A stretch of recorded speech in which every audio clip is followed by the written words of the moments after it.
Welcome back to the Dangers and Dragons podcast. I'm Adrian, and we do things here. We take those stories that just totally hook you, the ones with those like epic quests that keep you up all night, and we break them down bit by delicious bit. And today, trust me, we got a doozy. I'm Julia, and I am so ready to dive into the lore, the legends, and the unexpected twists these stories throw our way. We're talking about an ordinary Ed who walks into a library and accidentally unleashes, well, let's just say, it's a lot too more than overdue fees. The kind of situation that makes you look at your local library just a little differently. Okay, so picture this. Our main character, Alex, is just your average kid trying to avoid a parental lecture about a late book. He's rushing into the library hoping to slip it back unnoticed. We've all been there, right? That last-minute scramble to avoid trouble. Absolutely, but for Alex, this ordinary task takes a very unexpected turn. He's in the library book in hand when he spots an old man in the restricted section. And it's not just the restricted section sign that's giving off creepy vibes. The shadows around this guy, they're almost alive. It's like the story is setting up a classic contrast, right?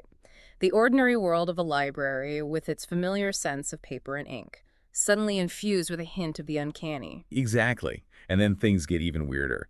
Alex sees a gaping hole in the air right there in the middle of the restricted section. The source material describes it as an oily wound in reality. That imagery immediately evokes a sense of danger, doesn't it? Like reality itself is fragile, vulnerable to something sinister. Right. And to make things even creepier, Alex hears whispers coming from this void, whispers that speak of an ancient hunger. It's like the story is tapping into our primal fears, the idea of something ancient and powerful lurking just beyond our perception. Now, here's where it gets really interesting. The old man is holding a book, the very same book Alex just returned, and he's offering it to the rift. The tension just ratchets up a notch, doesn't it? It makes you wonder if Alex, in his haste to avoid a minor inconvenience, has unknowingly triggered something catastrophic. And you would be right to wonder that. What happens next is pure chaos. The book pulses with this eerie, purple light. Ancient script materializes out of thin air, and the rift closes with a terrifying shriek like reality itself is screaming. When everything settles, the old man is transformed. No longer frail, he's radiating power. It's a classic transformation scene, but the story subverts your expectations by making the transformation happen to a seemingly insignificant side character. It makes you wonder, who is this guy, and what role does he play in this hidden world that Alex has stumbled upon? We soon learn the old man's name is Mr. Blackwood, and he's the guardian of the restricted books. He's an expert in ancient treaties, thinned boundaries between worlds, and get this, monsters. So Alex hasn't just stumbled into the restricted section of the library, he's stumbled into a whole hidden world, a world where magic and monsters are real, and this seemingly harmless old man is the one who stands guard. And the book. Well, it wasn't just some random fantasy novel. It was a keystone holding back a dangerous world from spilling into ours. And Alex, by returning it at the exact wrong moment, disrupted that balance. Talk about unintended consequences. It makes you think about the ripple effect of our actions, how even the smallest choice can have a huge impact. Absolutely. Mr. Blackwood tells Alex he's now bound to the library and the fight against the creatures from that other world because, and I'm quoting here, he has a sliver of the site. It's like the story is suggesting that Alex had this hidden potential all along, this ability to perceive the supernatural, and this accidental disruption has awakened it. So no more worrying about overdue fees. Alex's life is now all about goblin anatomy and demon taxonomy. It's a crash course in the supernatural, and understandably, he's not thrilled about it. You can almost feel his world shrinking, can't you? Everything he thought he knew about reality has been shattered. But there's also a sense of excitement, right? This terrifying new world is also filled with wonder and possibility. Right, and that's what makes this story so compelling. We see Alex grappling with fear and uncertainty, but there's a spark of defiance in him, a refusal to be a passive victim of circumstance. He closed a rift by accident. Maybe he can learn to do it on purpose. That's the question that keeps you hooked. Will he rise to the challenge? Will he embrace this new destiny that's been thrust upon him? It's fascinating how the story transforms the library, a place we associate with quiet contemplation, into a battleground between worlds. Like those bookshelves are hiding secret doors leading to realms we never imagined. Makes you wonder what secrets might our own local libraries hold. Right. Maybe there's more to those employees-only areas than we think. So back to Alex. He's trapped in this new reality, surrounded by ancient texts about creatures he used to dismiss as myths. It's a lot to process. Classic hero's journey setup. Alex is forced out of his comfort zone, his beliefs challenged, but it makes you think. If faced with the impossible, how would you react? Would you cling to your old worldview or would you embrace the unknown? He's definitely not happy about it. Scared, confused, probably a little resentful that returning a library book landed him in this mess. Of course, he's been handed a destiny he didn't ask for. But that struggle, that inner conflict, is what makes his journey so compelling. It's about overcoming fear and doubt, discovering hidden strengths, and ultimately choosing to rise to the challenge. It's not just about fighting monsters, it's about fighting his own internal battles as well. Exactly. He's on a journey of self-discovery as much as a battle against external forces. Now, what about Mr. Blackwood? He seems like a fascinating character, Yeah. the guardian of this hidden world, a mentor to Alex. But there's a sense that he's carrying a heavy burden. There's definitely more to him than meets the eye. He's knowledgeable, powerful, but there's also a weariness about him, like he's seen centuries worth of battles and sacrifices to keep this balance between worlds. I wonder if we'll learn more about his past, the choices he's had to make to protect this secret. It would add another layer to the story, wouldn't it? To understand the weight of responsibility he carries. And what about Alex's family and friends? Do they know what's going on? Are they aware of this hidden world that he's now a part of? That's a great question. It raises the stakes even higher.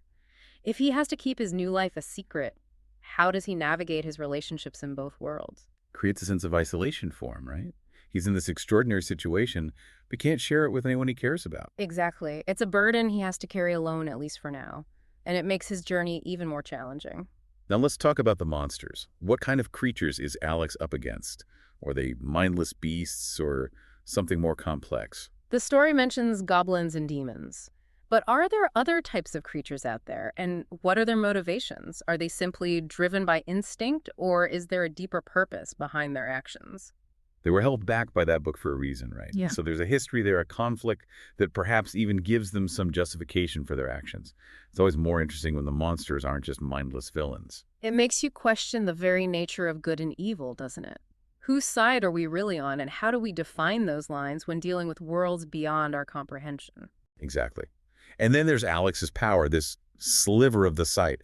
What does it mean? What kind of abilities does it give him? It sounds like a latent ability, something awakened by his encounter with the Rift at Mr. Blackwood. Perhaps it allows him to see into the hidden world, perceive things ordinary humans can't. Or maybe it gives him some kind of magical ability to help him fight the monsters. We'll have to wait and see how his powers develop as the story unfolds. It's like watching a seed sprout. You see the potential, but you're eager to see what kind of plant it will grow into. What kind of hero will Alex become? And that's what keeps us hooked on stories like this. The anticipation of growth, the thrill of discovery, and the hope that even in the darkest situations, something extraordinary can emerge. But this story also makes you think about your own potential. What hidden strengths do you possess? And what challenges might awaken them? It's amazing how this story turns something as ordinary as a library into a battleground between worlds, like stepping through a wardrobe into Narnia.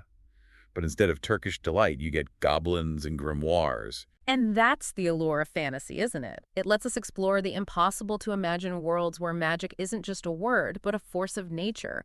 It allows us to confront those fears and desires that we might not even acknowledge in our everyday lives. Facing a dragon in a story helps us face the dragons in our own lives. Exactly. And this story does such a great job of blending the familiar with the fantastical. We start with a relatable situation, a kid, a library, a late book, and then, bam!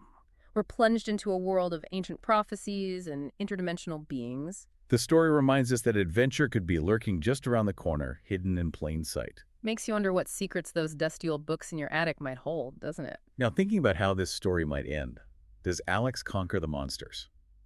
Does he find a way to restore the balance between worlds and go back to his old life? Or is he forever changed by this experience? Those are the big questions, aren't they? Does he become a full-fledged guardian like Mr. Blackwood, dedicated to protecting the veil between worlds?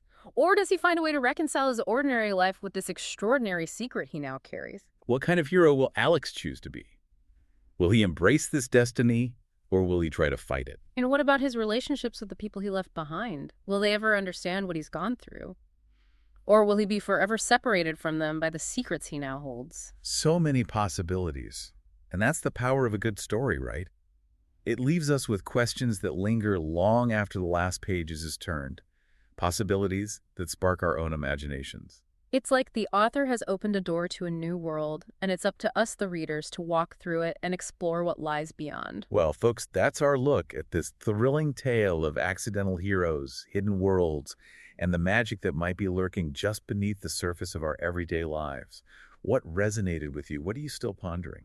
And remember, the next time you're in a library, take a moment to appreciate the weight of those books, the stories they hold, and the secrets they might be whispering. You never know. You might just stumble upon your own adventure. Maybe there's a Mr. Blackwood waiting for you in the restricted section, ready to open your eyes to a world you never knew existed.